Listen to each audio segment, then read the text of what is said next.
Hi there, I'm Susan Regan, and I am coming to you today to talk about a few issues with couples.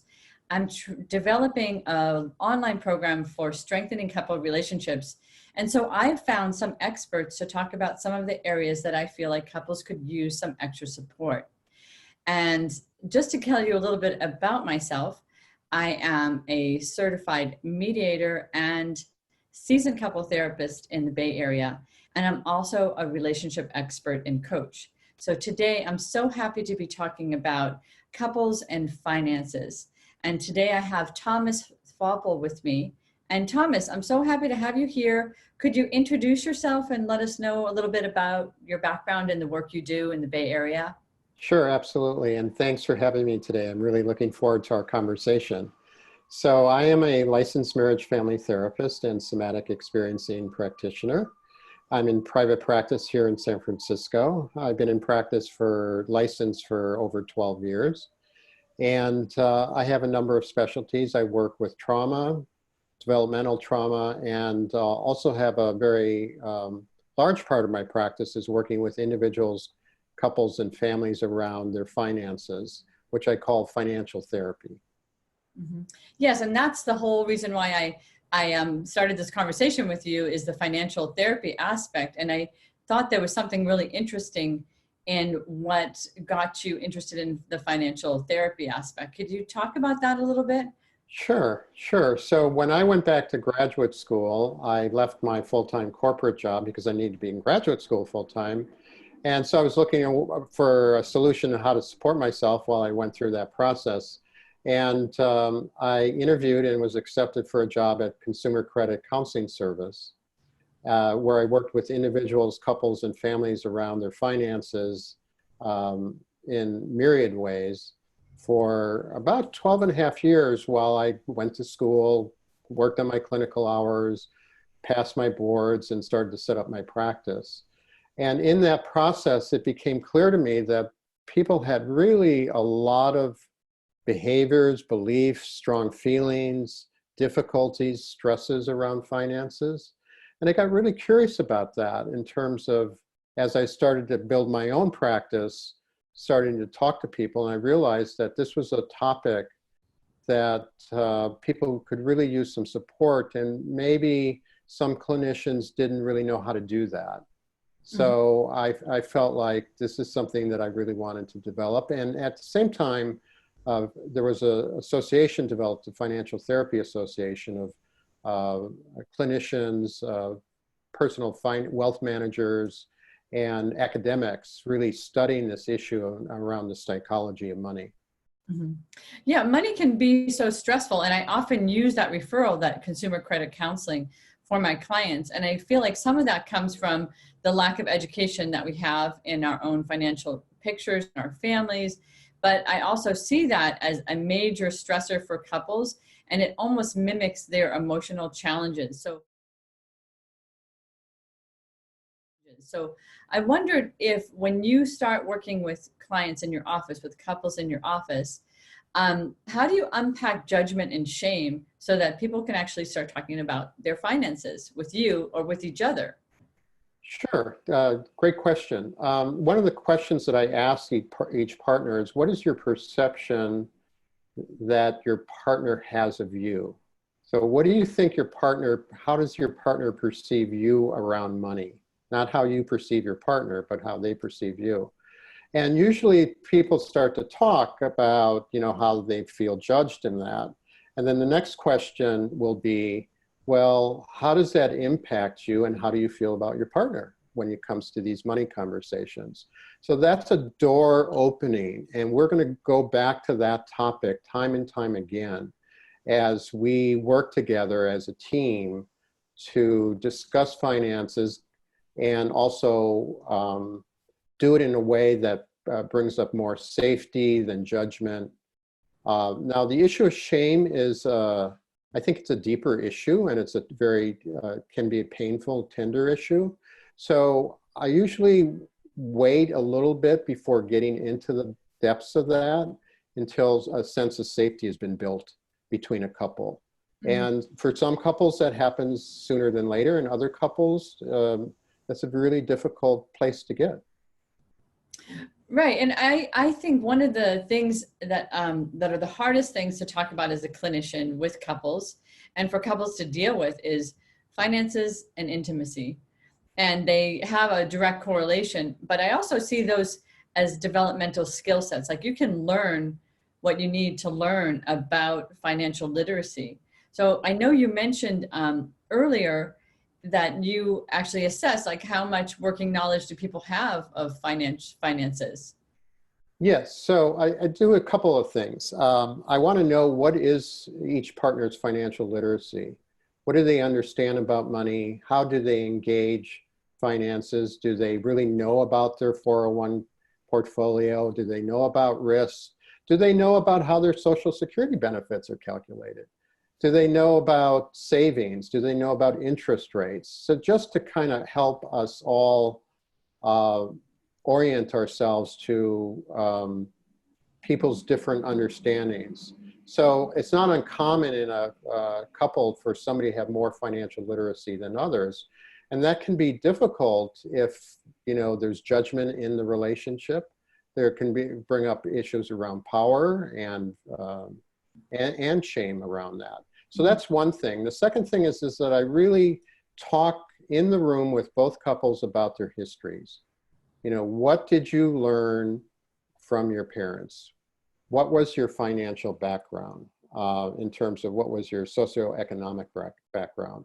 Did you have allowances? How did you learn about money? Did nobody talk about money? Did your parents fight about money? Were there crises about money? All those can affect one's sense of self-esteem and one's developing parts of themselves that arise out of those developmental modeling experiences. Right. So, you know, you brought up a few really great points that I just wanted to reiterate, which is the whole idea that money starts bringing in power dynamics in a relationship. And, you know, sometimes I see couples that both parties feel really unsure about their financial literacy. Like they both are unsure about how they're doing their finances. And there tends to be this pattern of blame when one of the reasons why I love to do these talks and introduce professionals and experts is that I want to shine a light on the things that are really difficult for people to deal with. And that the difficulty might just mean that they need to learn skills, that they need to consider different ways of looking at things to help them break out of these patterns of, you know, power, roles that you might have in your relationship, judgment, and also like where you came from, like understanding the differences of how you see things. So when you're working with clients, how do you work on developing their skill set? Like, do you work on it concretely and practically every session? Do you give them homework to go outside and learn about certain things? Do you teach them how to have money talks when you're, you know, on their own so they can review their finances once they figured out what's important to review or budgets and things like that? Yeah, I think I do a couple of main, I would break it into two different categories. Two is that we do lots of experiments. Let's try this and let's see how this goes. And if this doesn't quite go right, we'll start to evolve that. So, you know, what are your shared values? What do you want to achieve as a couple that would feel good to you? And where can we start to build off of this common ground? And so we may not tackle the most difficult, contentious issues in the beginning, but we want to have small successes to build trust as I have the couple work on their communications with each other. Do they really feel heard? I mean, emotionally heard. Do they really feel understood? And we'll have experiential work in that in the room where I can kind of see what's happening between the two of them and do some coaching around it. That's one part. I'm also very influenced by the work of Dick Schwartz, who developed internal family systems. So I break things down into parts of people. So we have these parts that exist inside ourselves that do certain things around money. So for each partner in the relationship, I want them to develop a relationship with those parts inside themselves, to understand, not to get rid of them, not to change them, not to whip them into shape, but to develop a relationship to understand why they do what they do, because all parts are always trying to do something good, even though the consequences may not be so good. Right. So once that each partner can start to do that, they can start to respond rather than react to the parts of their partner. Right. So that, I think we talked earlier too about this idea about the different roles that people take. Maybe somebody's a spender, somebody's a saver, but there is reasons why the people choose those behaviors, right? There's a certain part of themselves that is behaving that way or is needing something. And if the partners understand what those things are in each other, that maybe bring on this behavior even more, that it's a totally different reframe on looking at this as something that makes you upset or Right. feeling like your partner is keeping secrets from you or things like that. Like you'd understand what the motivation is and maybe have more empathy around it. Absolutely. Absolutely. I think that's a really great approach. So each partner needs to be witnessed in terms of how they manage money. But again, it comes down to, I think, safety. And some couples are at different places around that. Some couples can do that easier than other couples. So we have to build little building blocks over time. But again, I always come back to what are the shared goals? Are there any shared goals? And then how can you have financial intimacy and also have some autonomy with each other around your finances? So it's almost like, just to review, it's almost like having shared goals and continuing to revisit those goals. Like, what is the couple trying to accomplish around money? And then also getting more information and insight about your partner and why they have the differences that they have. Absolutely. Absolutely. And how would you deal with things like lack of transparency? Like sometimes people have debt or they have that secret credit card that they use, or they really don't want their finances to be looked at by their partner. They're, really shamed about it. How do you deal with those issues with a couple? I know we talked about safety, but how would you actually approach those things? I would start to support the couple to talk about it, to talk about what makes them not want to share that. And, with some couples, there could be a secret where I don't even know what's being withheld. And other people that they know there's debt there, but they haven't discussed the granular details of it. So again, I want to understand what is the cycle or the dynamic with the couple that's keeping these two, each of them have a protective part. So one person may not want to share that because they feel like they're going to get clobbered. And, they don't want to do that. Why would they want to do that? And they also may be holding internal shame about their behavior that it's just so painful to reveal. And it's just, so there are issues of trust. And so that kind of dynamic has to be rewired slowly over time. But, we start where people are. And, my job is to help create a safe space for us to start to unpack that a little bit. And for some couples, they can unpack that sooner than later. And other couples, it's a really long process. And then sometimes I think it's a long process, but it's a needed process because a lot of couples don't really talk about their vision of their financial future or their financial present. And it seems we discussed this other point, which was how can couples make a good enough agreement? I know in my practice, I have most of the roles are really switching in terms of how people run their households, right? So what I'm seeing is that a lot of the women that come to me in the couple relationship or one partner, and it's not the traditional model anymore. It's like both either are equal earners or one person's earning more. And sometimes that's the female partner in a, heteronormative relationship. And that really offsets some of the traditional values that have been we've all been brainwashed in some ways of how relationships are supposed to be. But I love this idea about the good enough agreement, that to have a common ground. So as you're doing the work, you're trying to find good enough agreement, and it's unique to the relationship, right? Yeah, absolutely. Every couple is really unique.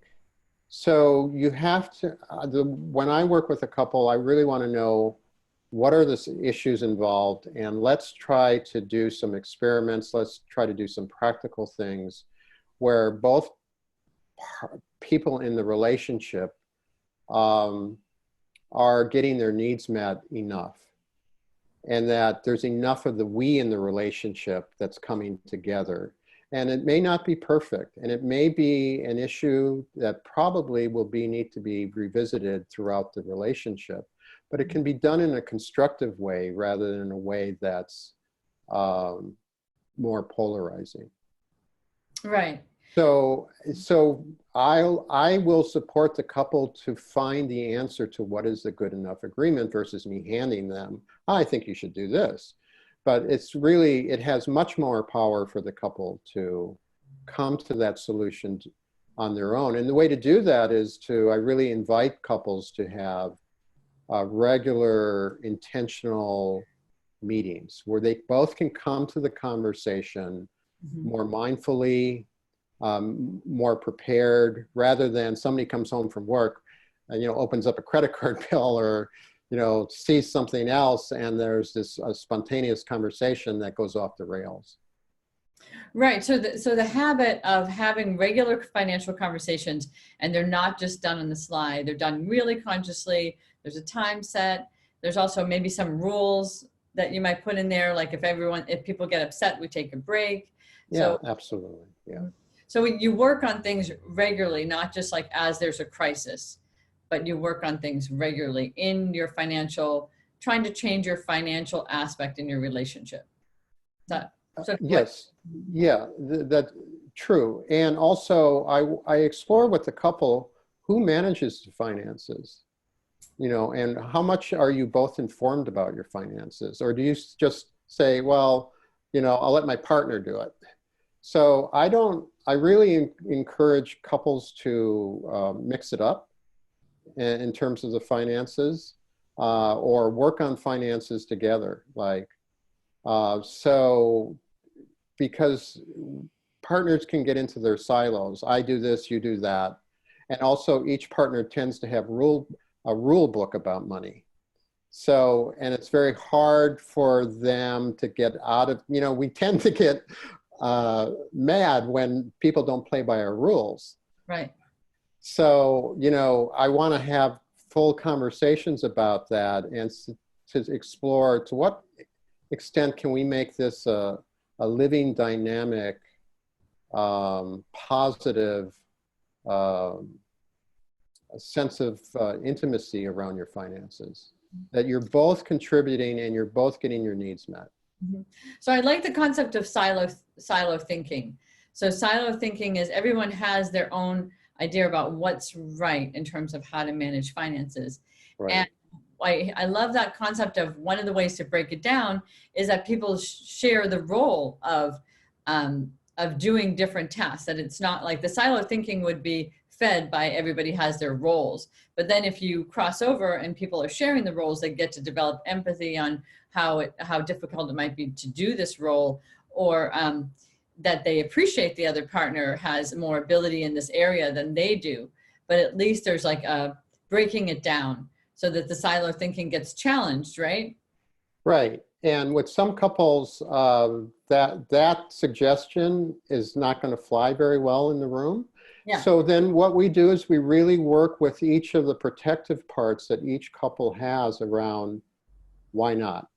What would happen if you did try that? What are you afraid would happen? So those protective parts need to be understood inside of people. I want people to really become more familiar with their protective parts of them that are telling them this story. And because that has to be honored, respected, and a relationship needs to be created internally with those parts before each partner in the couple can really explore different ways of doing things, especially a more I'm speaking about more polarized couple. Right. And then automatically what you're developing is trust, right? Because you're talking about all Sure. the protective sides and what people Yeah. need to feel safe. So that, I think that's a really great way to break it down. And I just want to summarize that a little bit. So sort of silo thinking, sort of an indicator that things are pretty rigid, that things are pretty polarized in the couple relationship. And in order to break that down, we have to talk about why that is. And then sharing tasks brings up like feelings of not being safe, or worry about maybe bills aren't going to be paid, or something's going to get missed. And then talking about that part instead of acting out or building a wall or just going back to your own roles. Like that's kind of what we're talking about, is integrating. Yes. What it is that's the emotional part of why there is the silo thinking. Right. Yeah. Mhm. I like the way that you frame that. That's exactly. I completely agree. Mhm.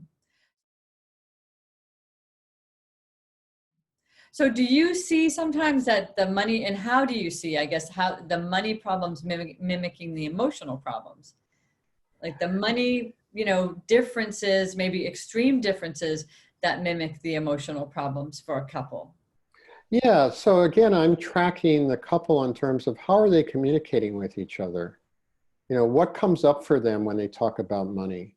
And, this is a very simple exercise, but it's so powerful. It's like, I want to see in real time each partner talking to each other and reflecting back what they're hearing without any interpretation, without any rebuts, without any kind of adding on to what somebody says, but just a simple, present way of really listening to your partner, what your partner is saying about money, and really reflecting back to them in a way that they really feel emotionally that you got it.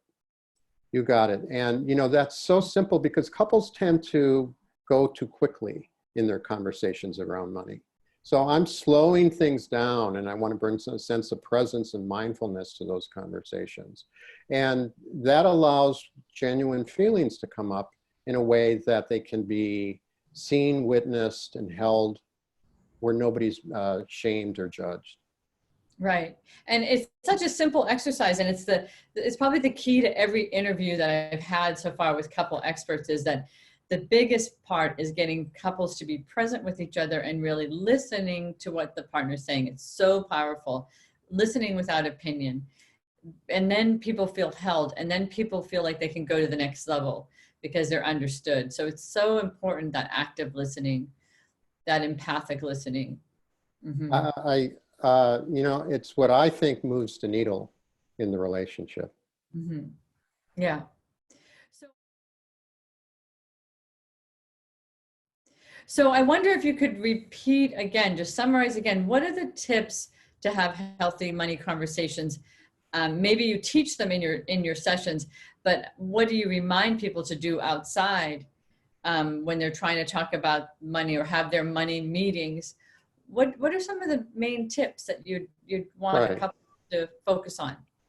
Yeah, so I want to see if there's agreement to them meeting on a regular basis, and they get to define what that is, if that's once a week, once every 2 weeks, once a month. Two is that I encourage them to talk, at least have one conversation about their histories, and in terms of their values and their goals.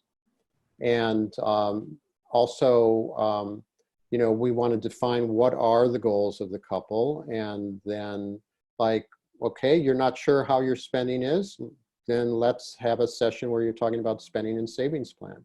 You may need to have a session where you're researching your expenses. No judgments. You're just like, we just want to get the information. So we'll do all sorts of experiments, and then they'll come back to the session and I'll say, how did it go? What went well? What went off the rails? Did you hear each other? And, there's guidelines for those conversations, as you mentioned earlier, about, if it gets too heated, you call a timeout and you slow it down and you agree to come back later, and nobody's abandoning each other. Hmm. So that's those are the conversations we're having in terms of what they can do in between the sessions. Hmm. And it may be that they both need to research talking to a financial planner for their retirement, because there's different views about what their standing is. Mm-hmm. So it sounds like also that if they can't, like, you know, I think couples have to be easy on themselves too, because this is a hard issue. We usually don't get it modeled very well.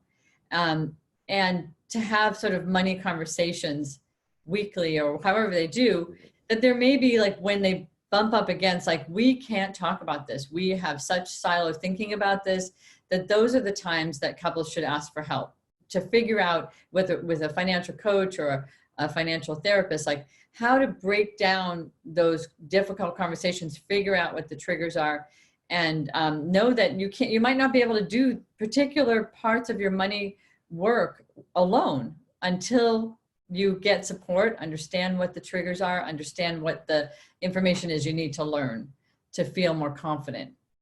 Right. Yeah, and I think that's what the calls I'm getting, is that people feel they're at an impasse where they don't know what to do. They're afraid to have the conversation because they're afraid it's going to go in a direction that's going to be difficult and contentious and painful. So that's a really good time to come in, because I think people really do like having a third party in the room who can help modulate those conversations. Right. And really validate. Each one needs to be validated and understood. Mm-hmm. With some couples, it's, you know, it's particular around the finances, and other couples, the financial disagreements are indicative of a larger issue in the relationship. So I'm not sure if I answered your question earlier, but you know, again, I'm looking at, you know, what are the conversations like between the couple, and what are the issues, you know, how well can they resolve this, or is this kind of a reflective of a larger systemic cycle that happens in the relationship? Right. Right. So this is, you know, part of educating oneself, right? And this is why we're doing this talk, is that you're kind of educating me about how you hone into this specific issue. Couples that might come to you that are like, we're at an impasse. Sometimes an impasse is completely avoided and leads to that not being able to be in the relationship anymore. But it's sometimes just an indicator that you have some work to do, that there's some skills to build so that you can grow and change in this aspect of the relationship. And sometimes it points to there's a lot of issues that need to be worked on in the same way. I always tell people not to be afraid of what they find when they start working on their relationship, that it's information, again, of maybe ways of breaking out of how they had their models of relationship, and they just haven't seen a good model of how to talk about money or how to have difficult conversations or challenging conversations. And that this is all about, okay, your relationship or one person's relationship can be a real healing model. Like you can use it as a way to heal all these aspects of yourself that need to be healed. And like having a money picture with somebody or a money relationship, it's a little more than just signing up for a romantic relationship, right? It's like the baseline, like a foundation, how to have a foundational relationship. Absolutely, absolutely. And I also tell couples that, you know, it's normal to have conflict around money. Nearly all couples have some sort of financial dynamic that they need to navigate over time. So let's be curious about it. Let's find out about it. And let's, you know, by doing that, let's make it easier for you. Mm-hmm. Yeah. Can you tell us a success story? You know, I've had couples not sure if they wanted to get married, and they came to me. It's like we have these different financial issues and we just don't know how to talk about it. And, you know, this seems even threatening enough that we may not be a couple. So, you know, I've talked to couples about, you know, what are the fears? What are the concerns? That's always where what are the conflicts? And what are you afraid is going to happen if you share this information or if you proceed with the couple? So I've had young couples really work that through in a way that they felt really good that they could move forward with their relationship. And they tackled the things that they had anxiety about, and it wasn't as bad as they imagined. Mm-hmm. Mm-hmm. Yeah, I think that could be a really good motto, like tackle the things that you're uncomfortable about, and it actually can yield like so much more intimacy and so much more closeness. Yes, Mhm. yes.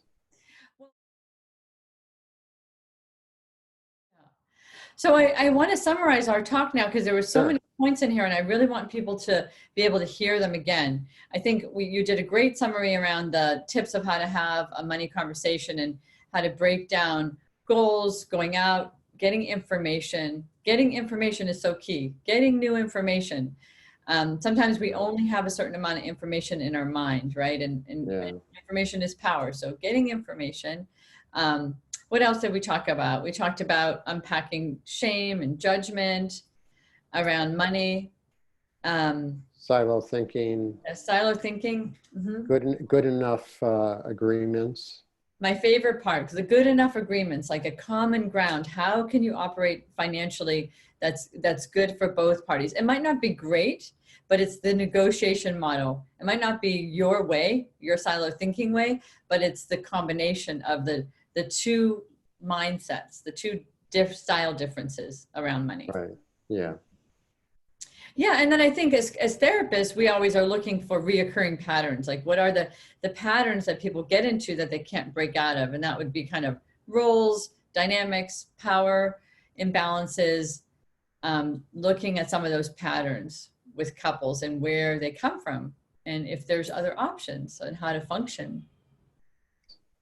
Well, this was really a pleasure to talk to you and Yeah. information. I love the just the thought of that couples coming into therapy, need to get different skill sets. And couples therapy is so much more beneficial when I feel this is the way I do it is when I notice that there's a developmental that needs to be created in a couple around finances or intimacy or communication, and that people go out and learn new things to bring them back into therapy so that there's more to work with, right? So that the therapy is complete. So I always feel like if people are really rolling up their sleeves to try to make their relationships work, that they really have to look at all the areas of weakness or discomfort and build those stronger so that they can have a closer and deeper connection.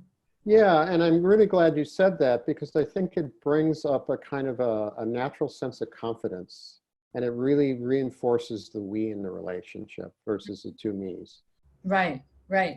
So if people were going to want to get in touch with you or to figure out how to work with you, what would you recommend so that we can add that link to this talk? Sure. They can go to my website, thomastherapy.com. And I have a couple pages on financial therapy, some articles I've been quoted in, so they can kind of surf that a little bit. And if they have interest, they can contact me through my website. Great. Okay. Well, Okay. thanks for coming on. And for You're folks welcome. that are interested in my work, I'm running a 30-day challenge for couples. It's like a 4-week program that really helps people get information about different areas in their relationship that might be stressful: communication, finance, intimacy. And you'll get all that information below if you want to click on the link, sign up for my newsletter to hear what's going on.